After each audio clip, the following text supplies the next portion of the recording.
RSS देश के लिए क्या किया है?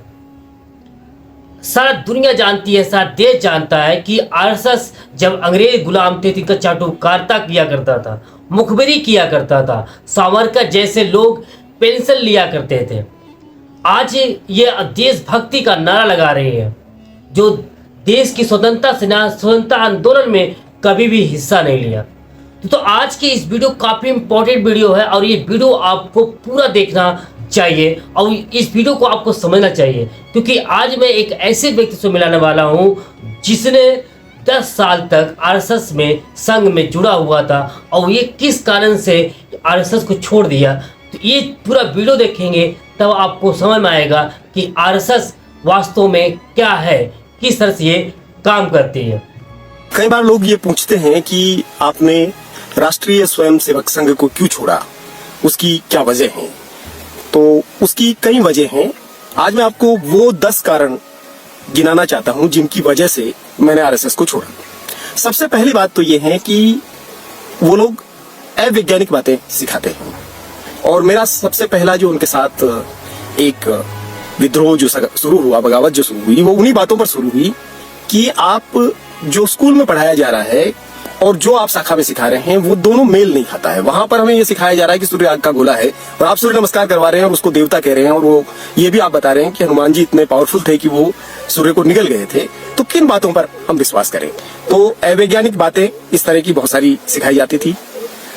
मुसलमानों और अन्य धर्मों के लोगों से नफरत करना सिखाया जाता था। तो ये नहीं कहा जाता था कि इन धर्मों से नफरत करनी है, लेकिन ये सिखाया जाता था कि ये आक्रांता है, मलेच्छ है, यवन है, विदेशी है, विधर्मी है, ये बाहर से आए हुए लोग हैं, इनका इस धरती से कोई लेन देना नहीं है, ये न भारत को जन्मभूमि मानते हैं, न पुण्य भूमि मानते हैं, न पितृभूमि मानते हैं, न धर्मभूमि मानते हैं।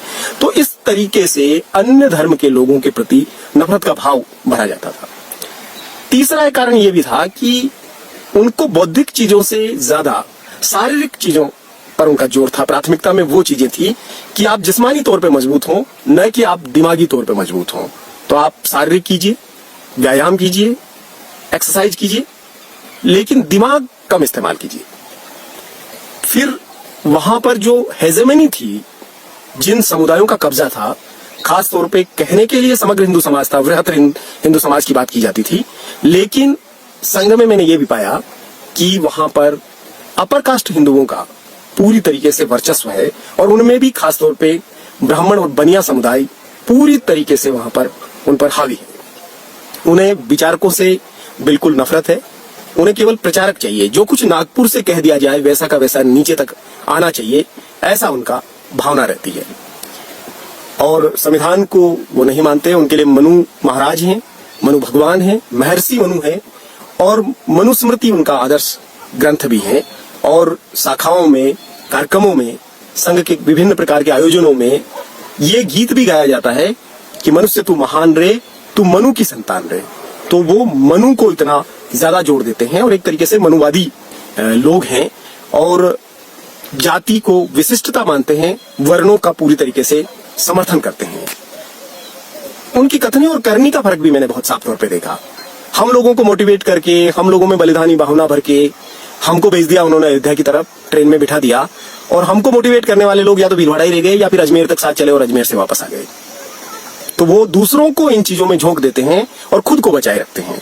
जब भी दंगा फसाद और कुछ चीजें होती है तो संघ के बड़े जो अधिकारी हैं और नेता हैं, उनके बच्चे उसमें शामिल नहीं होते। उनके बच्चे अच्छी अच्छी जगहों पर पढ़ते हैं और वो सामान्य जो स्वयंसेवक होते हैं दूसरे समुदायों के, उनको आगे करते हैं। हिंदी, हिंदू, हिंदुस्तान की बड़ी बातें, लेकिन उनके जो संतानें हैं वो मिशनरी कॉन्वेंट स्कूलों में, अंग्रेजी माध्यम के स्कूलों में पढ़ते हैं और हमें हिंदी के प्रति प्रेम भाव और मातृभाषा और राजभाषा, राष्ट्रभाषा कह करके सारी बातें कही जाती है। एक तरीके से धीरे धीरे वो इतना ब्रेन वॉश कर देते हैं कि कट्टरता पैदा हो जाती है, और इतनी कट्टरता की आत्म बलिदान की इच्छा होने लगती है। तो एक तरीके से फिदायनी दस्ते के रूप में तैयार कर देते हैं। जैसे जब राम मंदिर की कार सेवा के लिए पहली बार में गया, तब हम लोग गीत गा रहे थे कि राम जी के नाम पर जो हम मर जाएंगे, दुनिया में अपना नाम अमर कर जाएंगे। तो बिल्कुल मरने मारने की स्थिति में हम आ गए थे। आदर्शों की बातें बहुत होती है, लेकिन उन आदर्शों का आचरण में, व्यवहार में, उन सिद्धांतों को स्वयंसेवक में हमने नहीं देखा। तो जो हिंदुवः सोदरा सर्वे की बात करते थे और न हिंदू पतितो भवेत की बात करते थे, वही लोग जातिगत भेदभाव और छुआछूत भी करते थे, तो ये जो दोगलापन था संघ में, वो भी बहुत साफ तौर पे मुझे नजर आता है।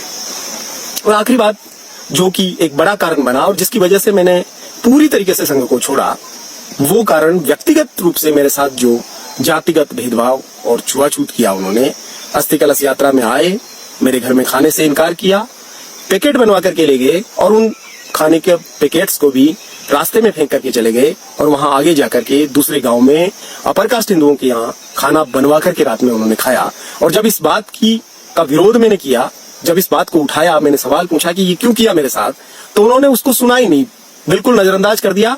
और बाद में ये भी कहना शुरू कर दिया कि ये बहुत छोटी सी बात है, बहुत मामूली सी बात है, इसको बतंगड़ नहीं बनाया जाना चाहिए और मैं राष्ट्र सेवा में लगा रहूं, न कि इस तरीके से इधर उधर हो जाऊं। तो एक जो मेरे लिए स्वाभिमान का प्रश्न था, मेरी जो अस्मिता का प्रश्न था, मेरी जो पहचान का प्रश्न था, वो उनके लिए कोई मायने नहीं रखता था।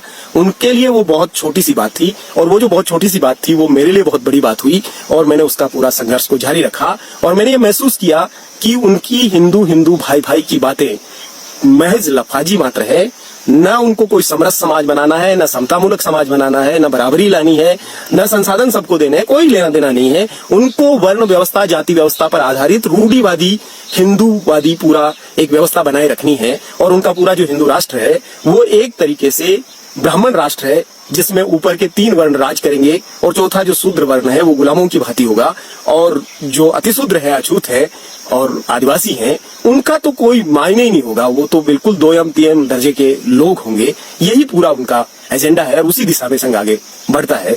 तो जब मैंने इन सब चीजों को समझा, जाना, तो मैं छोड़ करके बाहर आया और मैं अब लोगों को उनकी सच्चाई के बारे में अवगत कराता हूँ, बताता हूँ कि क्या स्थिति है और उनके झांसे में क्यों नहीं आना चाहिए। आपने देखा जो ये व्यक्ति बोल रहे हैं कि उन्हें 10 साल से ज़्यादा आरएसएस में रहे और उसके बाद इनके साथ क्या क्या घटना हुई, आप समझ सकते हैं कि ये मनुवादियों का विचारधारणा का एक संघ है जहाँ पे और जाति के लोगों का कोई सम्मान नहीं है। इस पे आपका विचार क्या है, कमेंट करके जरूर बताइएगा। आप आरएसएस को कितना पसंद करते हैं और कितना ना पसंद करते हैं, ये भी जरूर बताइएगा। फिर मिलते हैं किसी नेक्स्ट वीडियो में, तब तक के लिए जय हिंद, वंदे मातरम।